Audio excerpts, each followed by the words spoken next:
Welcome, Richie. It's your first week in charge at Ulster. How has everything gone for you so far? Yeah, it's been an interesting sort of 24 hours really, because I left Bray in County Wicklow at 4:45 yesterday morning. Arrived in here at 7 o'clock and straight into it. It's been great. I suppose I've had quite a few dealings over the last 2 weeks with the assistant coaches in relation to preparing the team to get ready for the Sharks. They've done a great job in that regard.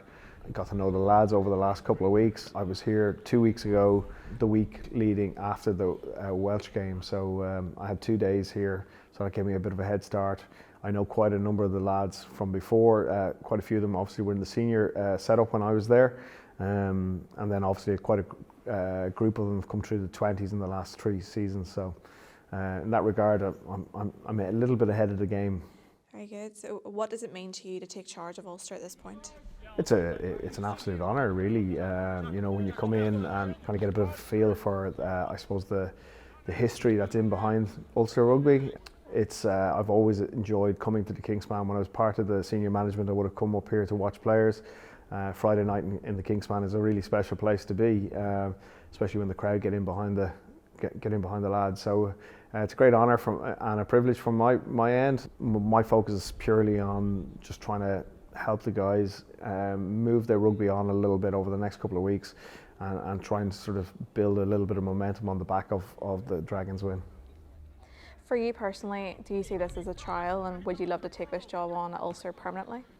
I'd be very interested in staying in Ulster. I don't really see it as a trial, no. I'm quite happy with who I am and the work that I've done in the last couple of years, but I'm quite comfortable with what I can do and who I am, and hopefully over the next number of weeks we can sort of help sort of prepare the lads some small little things in relation to the detail around their play that I just feel that if we can nail a few of them, that would help us sort of get ourselves over the line in some of those big matches. So as a new interim head coach, when you reflect on your success with the under-20s over the past 3 years, what key insights and experiences do you kind of plan to integrate within the Ulster setup here? It's a good question, but you're probably not going to get the answer that you want. I think the big thing, initially is going after the little things, the little bits of detail that are in and around the game, around the technical side. And if we can sort of improve our understanding and improve our training habits in relation to that, I think that will sort of be seen then at the weekend in the games that we play.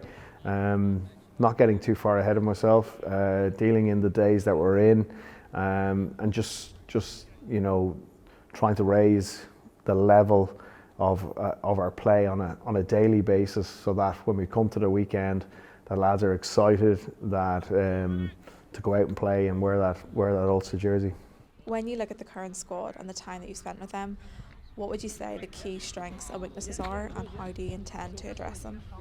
Well, I think that one of the things that's very obvious since I've come in is how open the lads are and how willing they are, how hard they're working. You know what I mean? So in that regard, I think that's a really positive thing for us.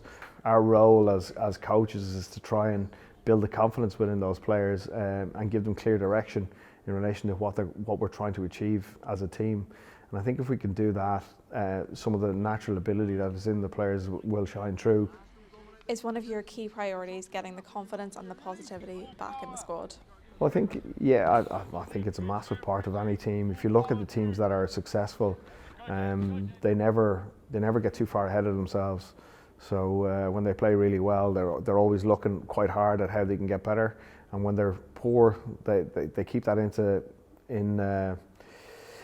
they keep that hard eye and look really hard at where the improvements are needed. And I think that will be something that we will try and do.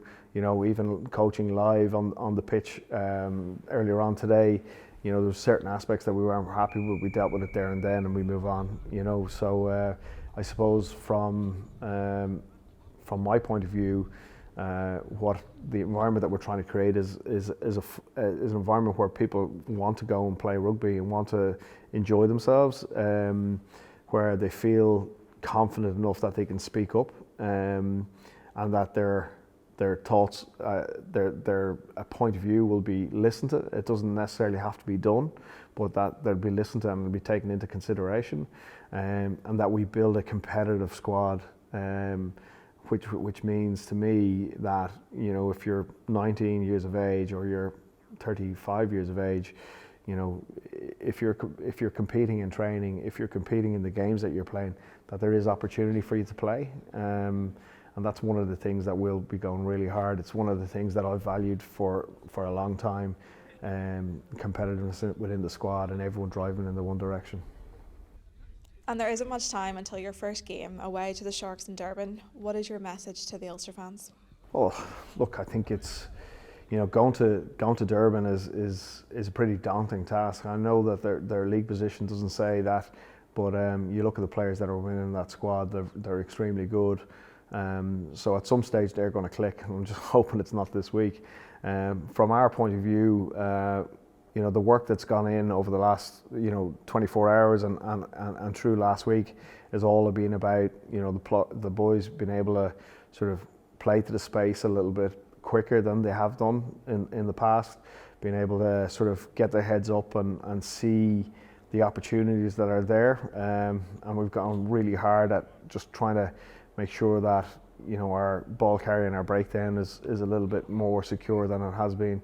On the other side of the ball, defensively, we're trying to bring a real chop focus and trying to play teams on the ground, and then on the back of that try and get a little bit of line speed, so apply pressure. So we want to become a team that applies pressure on opposition when they have the ball, so we're hard to play against. And then on the other side of the ball, hard to defend, you know what I mean? And that's pretty simple to say, but it's actually quite difficult to do. But, you know, in relation to the things that we've done over the last couple of weeks, there's signs that, you know, there's little green shoots in and around that area.